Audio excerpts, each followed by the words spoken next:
Good morning बच्चे।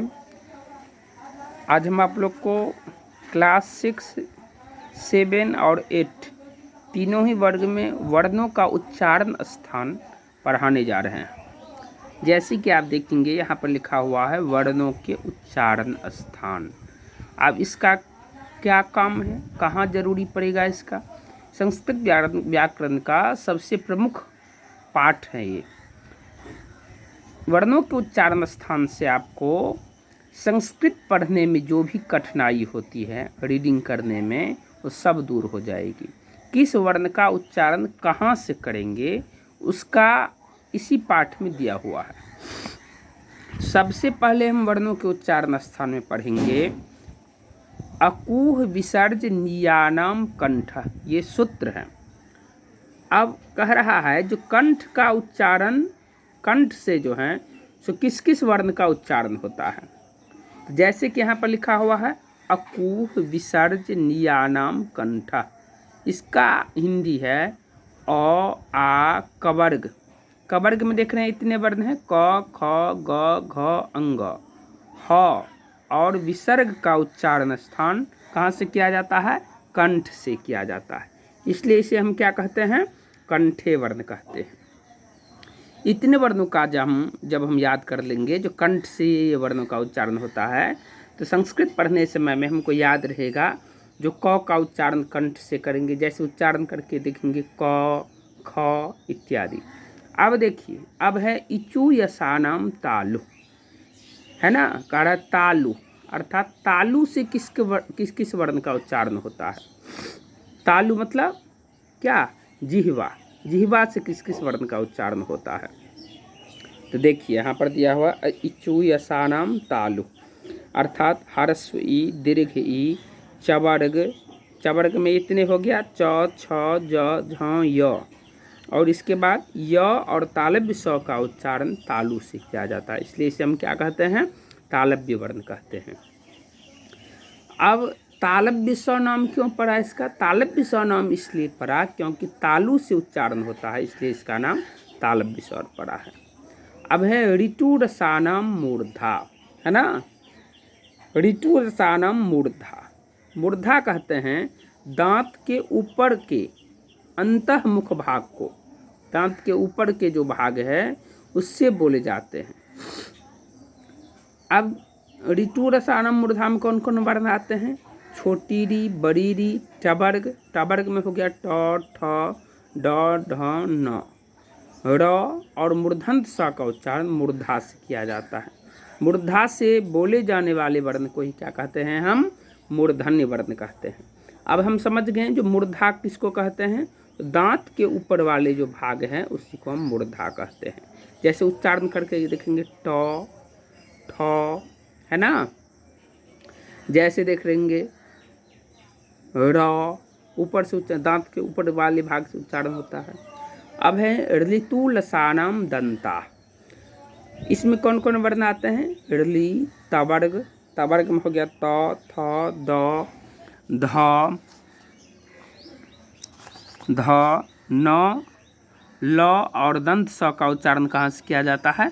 दांत से किया जाता है, इसलिए इसे हम दंते वर्ण कहते हैं। दांत से इतने वर्णों का उच्चारण होता है। किस किस वर्ण का? ऋली का, और तवर्ग में जितने भी वर्ण हैं उसका, और ल और दंत स का। दंत स इसका इसलिए नाम पड़ा क्योंकि दांत से उच्चारण होता है। अब है उपू पद्धमा नियानाम मोष्ठो, कह रहा है छोटी ऊ, बड़ी ऊ या ह्रस्व ऊ, दीर्घ ऊ पढ़ेंगे। पवर्ग में प फ ब भ म, है ना, और उपपद्यमानी ये चिन्ह जो देख रहे हैं, प से पहले वाले चिन्ह हैं और फ से पहले वाले चिन्ह को ये चिन्ह कहते हैं। उपपद्यमानी ये नाम है इसका। ओष्ठ से बोले जाने वाले को एद दर्द, इन्हें ओष्ठ्य वर्ण कहते हैं। ओष्ठ से इस सब का वर्णों का उच्चारण करेंगे। अब है 6 नंबर में व्योमगानानाम नासिकाच, इसका उच्चारण हम कहाँ से करेंगे? तो नासिका से, है ना, नाक से इसका उच्चारण करेंगे। कैसे पढ़ेंगे इसका संस्कृत में? व्योमगानानाम नासिकाच। देख रहे हैं लिखा हुआ है अंग य, न, न। और म का उच्चारण कहाँ से किया जाता है? तो नाक से, इसलिए इसको हम नासिका वर्ण कहते हैं। अब है 7 नंबर में ए दैतोह कंठ तालु। अब इसमें कौन कौन वर्ण का उच्चारण होता है? ए, ऐ का उच्चारण कंठ और तालु से किया जाता है। ये सिर्फ 2 वर्ण का, ए और ऐ का उच्चारण कहाँ से करेंगे? कंठ और तालु से। अब है ओ दौतोह कंठोष्ठम। करा ओ, औ का उच्चारण कंठ और ओष्ठ दोनों से उच्चारण करेंगे, कंठ से भी और ओष्ठ से भी। जैसे उच्चारण करके देखेंगे, ओ कंठ से निकला, फिर ओष्ठ से। ऐ, ये दोनों का उच्चारण कंठ और ओष्ठ दोनों से होता है। अब है कह रहा है ए, ऐ, ओ और औ दीर्घाक्षर और संध्यक्षर भी कहे जाते हैं, क्योंकि ये 2 स्वरों को मिलने के फलस्वरूप बने जाते हैं। जैसे अ जोड़ ई, आ जोड़ ई, अ जोड़ ई, आ जोड़ ई मिलके ए बनता है। संधिक्षर या दीर्घाक्षर इसको इसलिए कहते हैं क्योंकि दीर्घाक्षर का मतलब हुआ दीर्घ जोड़ अक्षर। दीर्घ मतलब होता है बड़ा और अक्षर मतलब अक्षर। कहता है बड़े वर्ण को ही दीर्घाक्षर कहते हैं। संध्याक्षर मतलब मिला हुआ वर्ण। देखते हैं अ जोड़ ई के मेल से भी ए बनता है, आ जोड़ ई के मेल से भी ए बनता है, इसलिए इसको संध्याक्षर कहते हैं। अब है वकारस्य दंतोष्ठम। कहा व का उच्चारण दंत और ओष्ठ से किया जाता है। सिर्फ व का उच्चारण कहाँ से करेंगे?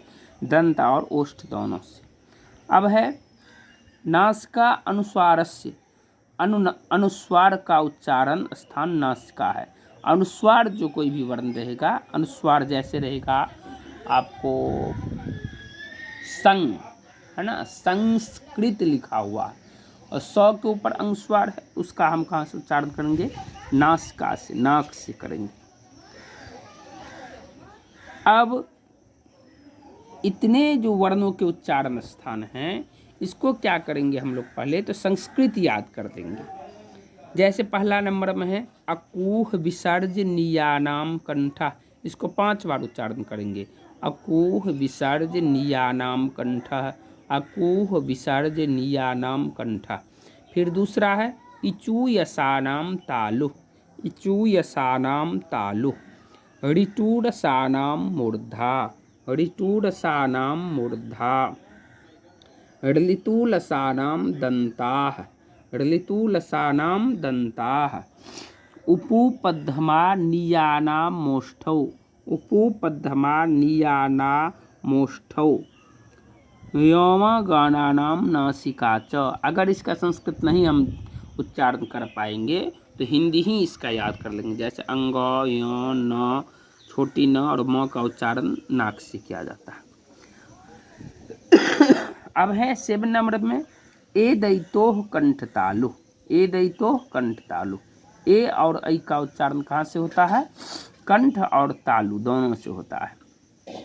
अब है ओ दौतोह कंठोष्ठम। ओ और औ का उच्चारण कहाँ से होता है? कंठ और ओष्ठ से होता है। अब है 9 नंबर में वकारस्य दंतोष्ठम। व का उच्चारण ओष्ठ से होता है, इसका वकारस्य दंतोष्ठम उच्चारण करेंगे।